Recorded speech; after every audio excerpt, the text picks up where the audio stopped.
Hi everyone, my name is Francesca Ferrando. I'm a professor of philosophy here at NYU Program of Liberal Studies, and I'm very excited today to talk about the topic, the Posthuman Divine. I would like to thank very much the Fondazione Bruno Kessler of Trento for offering me this important opportunity to be the keynote of this event. I would also like to thank very much Boris, Valeria, the director, and all the team who made this event possible. I'm very excited to be here today, and I'm looking forward to the discussion. This is an important topic and we needed to address it right now.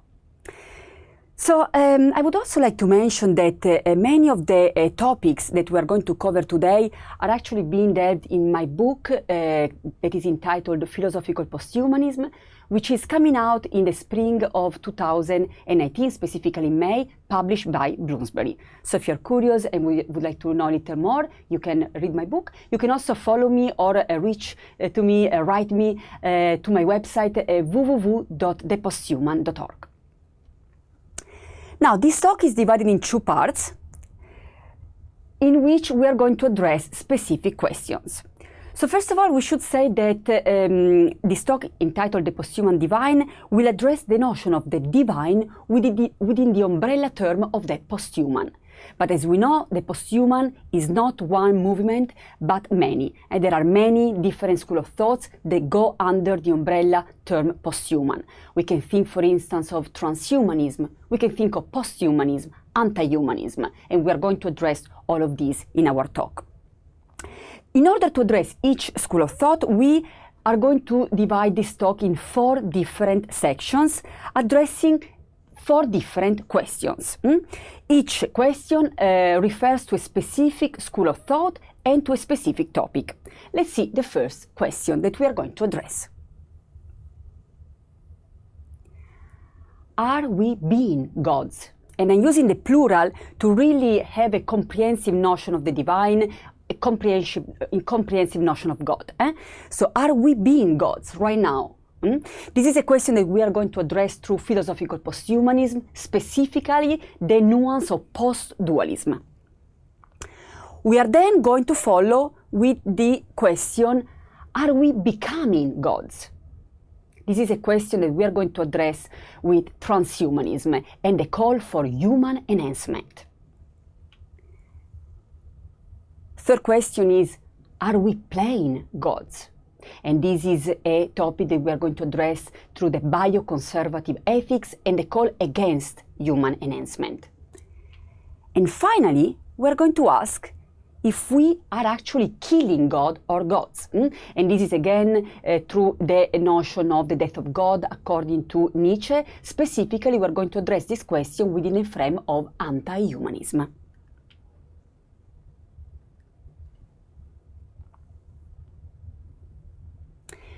Now, the talk is divided in 2 parts. In the first part, we are going to address more specifically transhumanism and bioconservative ethics. So let's start actually asking the question, are we becoming gods? And we can state that according to transhumanism, yes, we are becoming gods. But what does this mean? It means that some of the qualities that have historically been attributed exclusively to God are now reachable to humans. What are these qualities?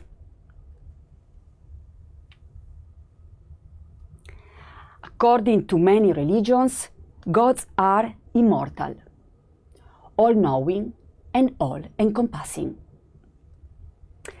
So, how is that humans can actually reach these qualities? How can humans reach these qualities? According to transhumanism, these qualities can be eventually achieved via science and technology. In the goal shared by all the different schools of thoughts that actually are considered transhumanism, there is not only one flavor of transhumanism, but many, but all of these nuances, all these thinkers agree with one specific goal, which is human enhancement.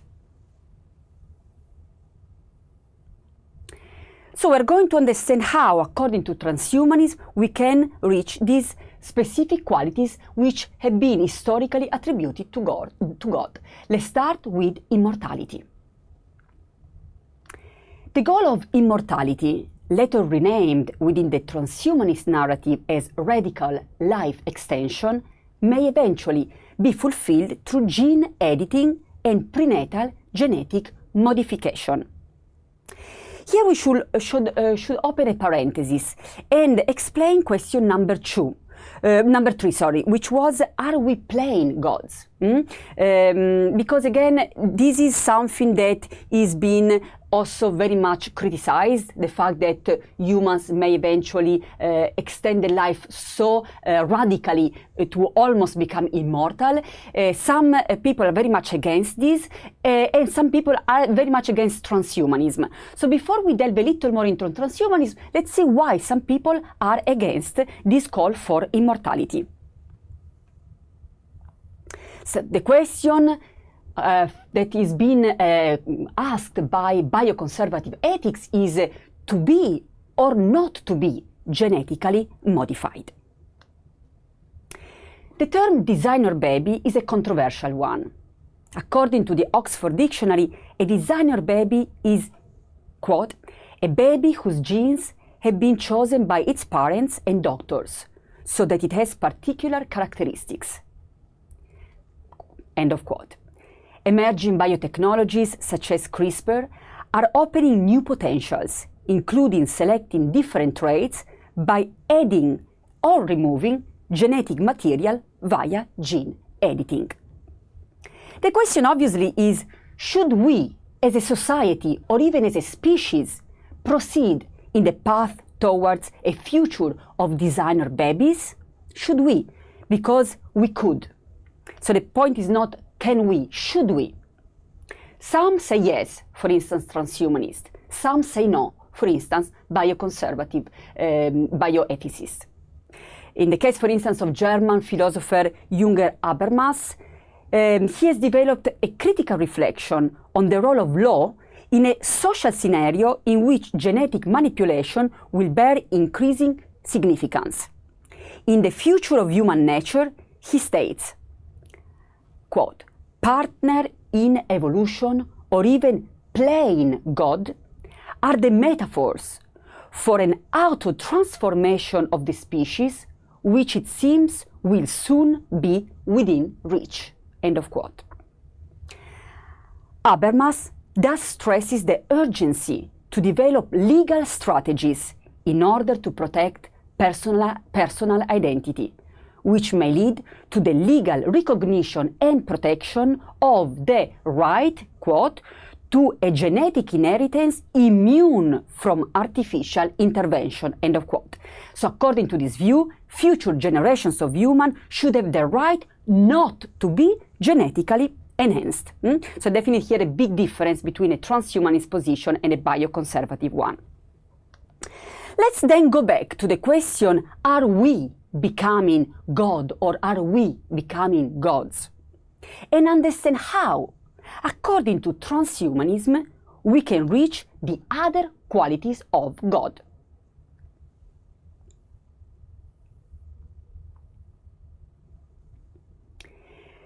Now, the quality of being all-knowing can be fulfilled through the internet and big data, in the current social mantra, which can be simplified as I do not know, but internet does, or I know, but internet knows better than I do. So this is a new social mantra which is replacing the old mantra, only God knows.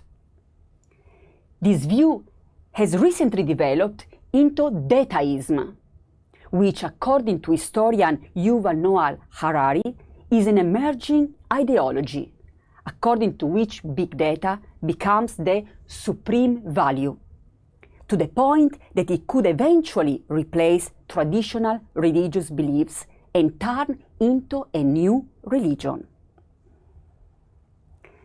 Lastly, the quality of being all-encompassing can also be achieved via technology, in all of its manifestations, which are physical and non-physical. In the words of Donna Haraway's, quote, our best machines are made of sunshine. They are all light and clean because they are nothing but signals. People are nowhere near so fluid. Cyborgs are ether, quintessence. End of quote. So you can also think of drones. So you can think of the invisibility of technology, the transparency of technology, which also has a dark side. We are not only talking about the light, we are talking also about the dark side of the transparent society, which is the lack of digital privacy. Everything is traceable, recordable, and possibly archived. The panopticon society, I'm referring to Foucault, has lost the central tower. The guards may be watching the prisoners, but also the prisoners may be watching the guards. Here we need to take a step back and offer a further reflection on the relation between transhumanism and technology. So why is technology so central in the discussion on transhumanism? Although there are many schools of thoughts within the transhumanist scenario, they all recognize technology as key in the evolutionary drive towards the next step of the human. In fact, technology may allow humans to transcend the finitude of life by reaccessing their biological bodies, which are perceived as ongoing projects for potential progression. Technology is pivotal in the strive towards radical life extension and digital immortality. It is also indispensable in re-envisioning life as it is.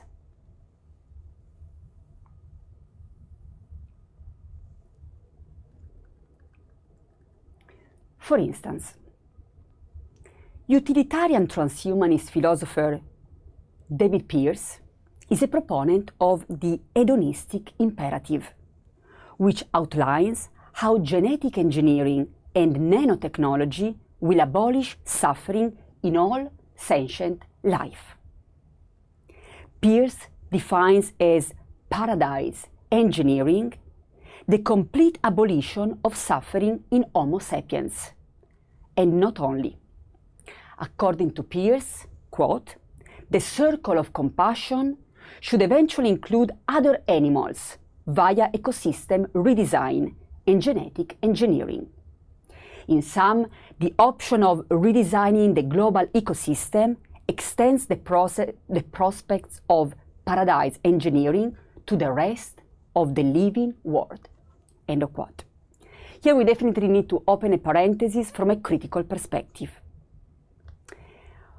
Although we can sympathize with Pearce's attempt to alleviate suffering, the prospect of some humans redesigning the global ecosystem according to their perception of relative and cultural specific notions, such as happiness and paradise, is rooted in a hyperbolic form of humanistic exceptionalism, moral anthropocentrism and absolutism, which, from a posthumanist perspective, is far from desirable. We're going to address the notion of post-anthropocentrism in our second talk, in our second part of the talk. But here we are going to really understand the fact that transhumanism is very much rooted in anthropocentrism. Again, humanity plus, the enhancement of the human. In this context, we should also ask why notions such as immortality and paradise are cultivated by transhumanist philosophers, whose narratives are supposedly based on atheistic premises. So here we should ask the question, is transhumanism atheistic?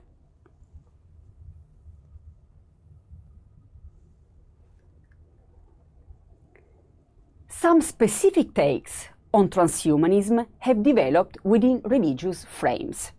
We can think of the case of Mormon transhumanism, according to which, for example, the essential Christian doctrine of the resurrection of the body is being manifested in the speculative science of cryonics.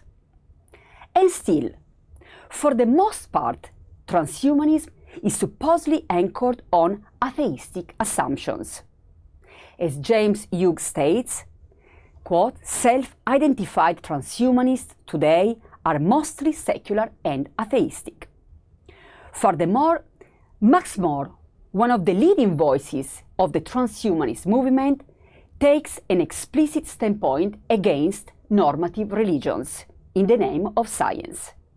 As he states, many people find it puzzling and frustrating that religion has persisted despite enormous advances in scientific understanding.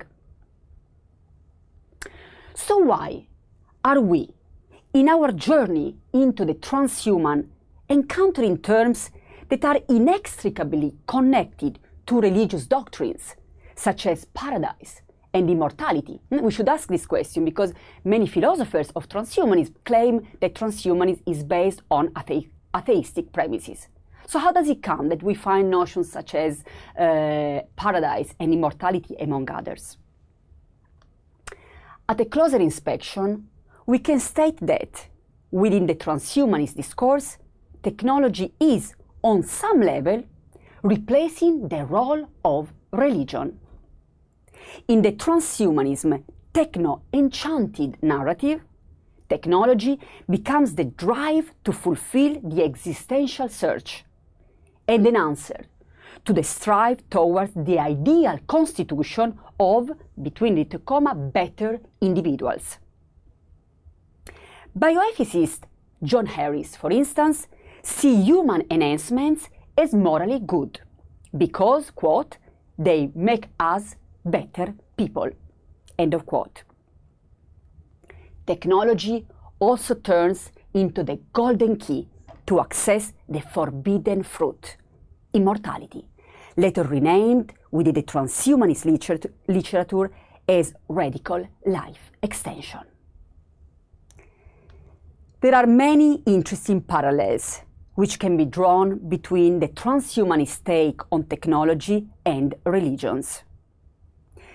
Critical historian David Noble, in his book The Religion of Technology, The Divinity of Man and the Spirit of Invention, states, quote, although today's technologies, in their sober pursuit of utility, power and profit, seem to set society's standard for rationality, they are driven also by distant dreams, spiritual yearnings for supernatural redemption.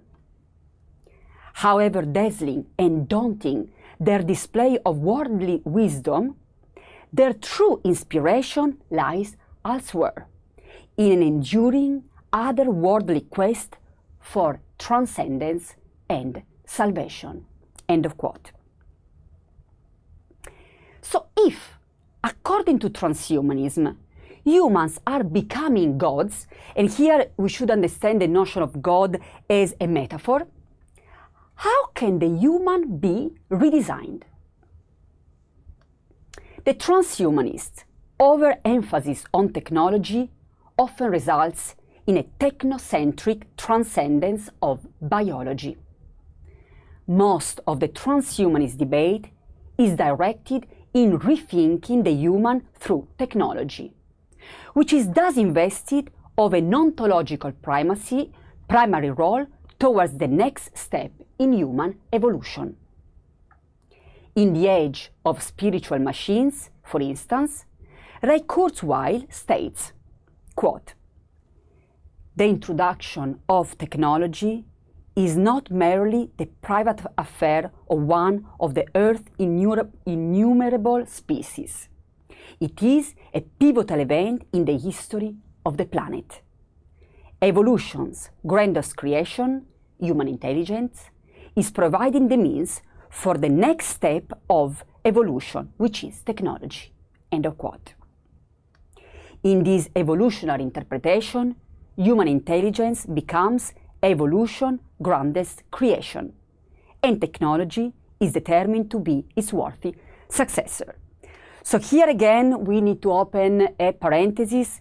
from a critical perspective rooted in philosophical posthumanism, and we should mention that in the era of the Anthropocene, when between hundreds of thousands of non-human species go extinct every year due to human activities, Kurzweil's triumphalist approach to evolution, based on anthropocentric and technocentric premises, may not satisfy all audiences. We're going to go back again to this aspect in the second part of our talk, but here we should mention that this specific attitude is present since the very birth of the transhumanist approach. The transhumanist movement notably recognizes its closest reference in the writings of Julian Huxley, the evolutionary biologist who coined the term transhumanism. But the term trans/humanizing can be already found in the paper The Essence of the Democratic Idea, a Biological Approach, by the philosopher and Jesuit priest Pierre Teilhard de Chardin. The intellectual exchange between Teilhard de Chardin and Huxley is often ignored. But it is important to note that Huxley endorsed Teilhard de Chardin's approach to evolution as a process leading to an expansion of consciousness. Inspired by this exchange, Huxley coined the term transhumanism, giving it as the title of one of the chapters of his book New Bottles for New Wine, 1957. It is also very important to note that Huxley's transhumanism is anthropocentric. Human exceptionalism is remarked throughout the chapter, to the point where, according to Huxley, man's responsibility and destiny is, again this is a quote, to be an agent for the rest of the world. As he affirms, it is as if man had been suddenly appointed managing director of the biggest business of all, the business of evolution. What is more, he can't refuse the job. End of quote. So again, we see how the human are given this very central role within transhumanism. We already reflected on David Pearce's hedonistic imperative, but definitely from the very beginning of the transhumanist approach, starting with Julian Huxley, the human are seen as the species who is going to be in charge of the next steps of evolution. Humans, and specifically men, in a language that preceded gender-neutral grammatical preferences, are in charge in this, according to this approach. In the vision of, for instance, Julian Huxley, human specificity is unique. Such an ontological primacy will be mostly left intact in the current developments of transhumanism. So here again, we really need to underline how anthropocentrism and human exceptionalism, which are at the center of the transhumanist visions, are on the other side greatly challenged by posthumanism, such as critical posthumanism, cultural posthumanism, and philosophical posthumanism, which critically reflects through the notion of the Anthropocene and can be thus defined as a post-anthropocentrism. So in our next video, we are going to address the question, are we being gods? And we are going to address philosophical posthumanism, defining philosophical posthumanism as a post/humanism, as a post/anthropocentrism, and most importantly for our talk today, as a post/dualism. We will also address the question that we posed at the very beginning of our talk, are we killing God or are we killing gods? And we are going to address this through the approach of anti-humanism, specifically located in Michel Foucault, The Death of Man, and also The Death of God, according to Friedrich Nietzsche. And we will also present anti-humanism in its strive towards the cultivation of the self. So my name is Francesca Ferrando. I would like to thank you so much for your interest in this talk. This is end of part 2, and in the second part we are going to address philosophical posthumanism and anti-humanism. Thank you so much for your kind interest.